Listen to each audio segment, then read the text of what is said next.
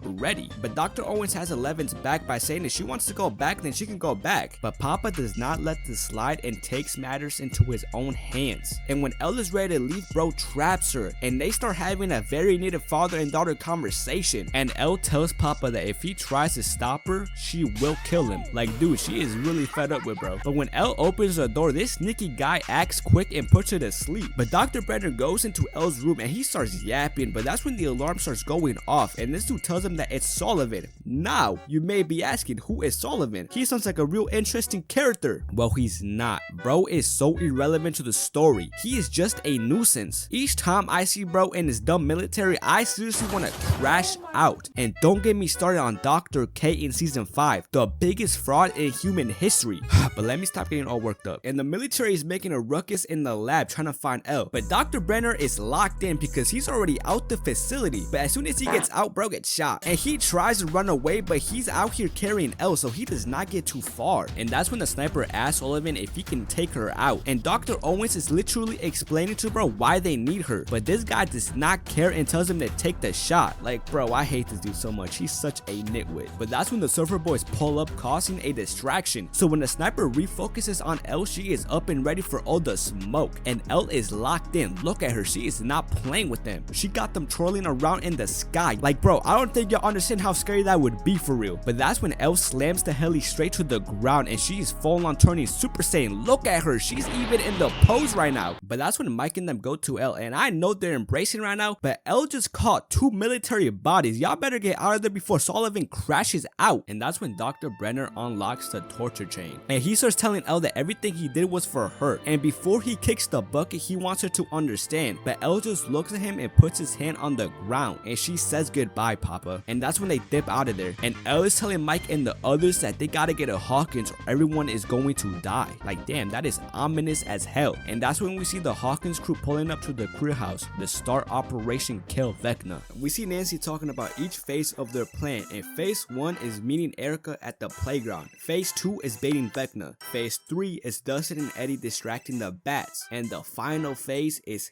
killing Vecna. So we see them entering the Upside Down, and Steve, Nancy, Robin start making their way to Vecna's house, and that's when they signal to Erica that they have arrived. So that means they're starting phase 2. But we see Hopper telling the others about Elle and the others being in danger, and the way they found this out was by talking to the agent that works with Dr. Owens, by the way. So bro wants to go back to the prison he just broke out of to kill the Demogorgon so they can help as much as they can from Russia, and that plan is absolutely crazy, bro, I'm not gonna lie. But they do it and go right back in there, and that's when we go back to the California crew, and they're cooked because there is no way of them getting back to Hawkins. But that's when Elle tells others not to worry, she could protect Max from right there. She just needs a tub and a lot of salt. So they pull up to a Surferboy pizza and get everything set up for Elle, and they get that done quickly, and Elle is able to enter the void. But we see Max sitting down, and she starts confessing that she did want something to happen to Billy, and when he died she just stood there, not because she was scared but because she was unsure if he deserved to be saved. And that's when Lucas says that Max is not normal for fantasizing about her brother dying, but we quickly see that it's just Vecna talking, and Max hits bro and starts running away, and Lucas starts signaling so they can start phase 3 of distracting the bats, and my boy Eddie starts going crazy on that guitar. This is possibly one of the best aura farms in Stranger Things history. But that's when we see Jason pulling up. Like bro, I don't know who's worse, Sullivan or Jason. They really be going band for most annoying character in this season and this whole entire show, I'm not gonna lie. Steve and them enter the crew's house, and when they're about to go into the attic, that's when the vines start tweaking out and wrap these bosses onto the wall. And I look and feel bad for my boy Steve, he's always getting choked out when he's in the Upside Down. Like look how they got him looking right now, bro, that is an absolute violation. But we see Dustin and Eddie, and the bats are starting to invade Eddie's trailer, so that's when Dustin dips out the Upside Down. But when it's Eddie's turn to climb the rope, he decides to stay because he wants to buy more time, and this guy Dustin is stressing, he does not want bro going out there by himself. But we go back with Max, and she opens her eyes and she sees that she's back in the snowball and she's covering the gym doors with chairs. But when she turns back, the gym door is gone. And Vecna starts saying that he knows what they're trying to do and how he's seeing everything right now. And that's when bro pulls up right behind her and sends her ass flying, ready to get the job done. But that's when Jason pulls up to the attic and is telling Lucas to wake Max up. But my boy Lucas is trying to explain to bro that he cannot do that and even tries to tell him about Vecna. But this dude does not care and he tells Lucas if he doesn't wake her up, he will kill him. Like, brother, go somewhere, please. But that's when Lucas tackles him into the wall. But it doesn't take too long for Lucas to start getting his shit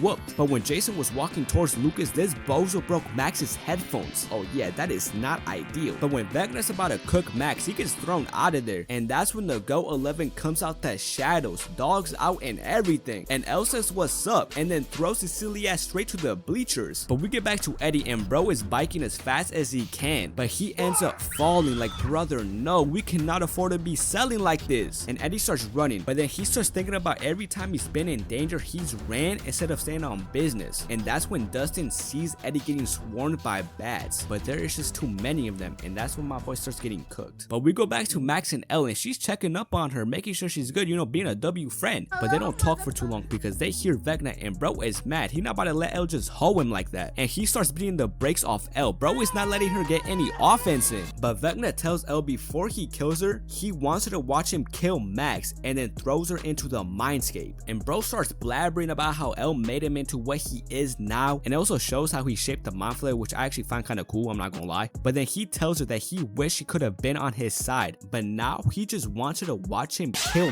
Max. Like, bro, this dude's an absolute demon. And that's when he walks to Max and starts doing his finishing move. And Elle is low-key struggling right now, but she can hear Mike trying to motivate her, and that really works because it helps her lock in. But it was a little bit too late because bro was still able to cook Max. But the screen goes black and we see 11 throwing Vecna into the air. Got this boy looking goofy as hell. And since 11 was able to lock in, this caused Vecna not to kill Max on the spot, but she still got cooked, I ain't gonna lie. But we go to Hopper and Joyce and they're running away from this Demogorgon and they run into this cell, but bro's like, nah, where y'all going? But my boy Murray comes in for the save by setting all these bozos on fire. And this was such a W clutch up because this helped the 3 in the upside down get released from the vines. But the Demogorgon is still alive, so Hopper grabs his sword and really squares up with the Demogorgon. And my boy is cooking this thing out here weaving his attacks like it's nothing. And that's when he connects a critical blow and cuts the Demogorgon's head straight off and kills it. And we go back to the 3 in the upside down and they make it to Vecna. And they waste 0 time and set bro on fire. And these 3 are not playing with bro at all because as soon as he gets up, they throw another Molotov at him. And that's when Nancy steps up to bro and starts blasting him with her pump shotgun. And look at dude, he is furious right now. He cannot get any offense in. And that's when Nancy hits a 200 pump on Vecna and bro falls out the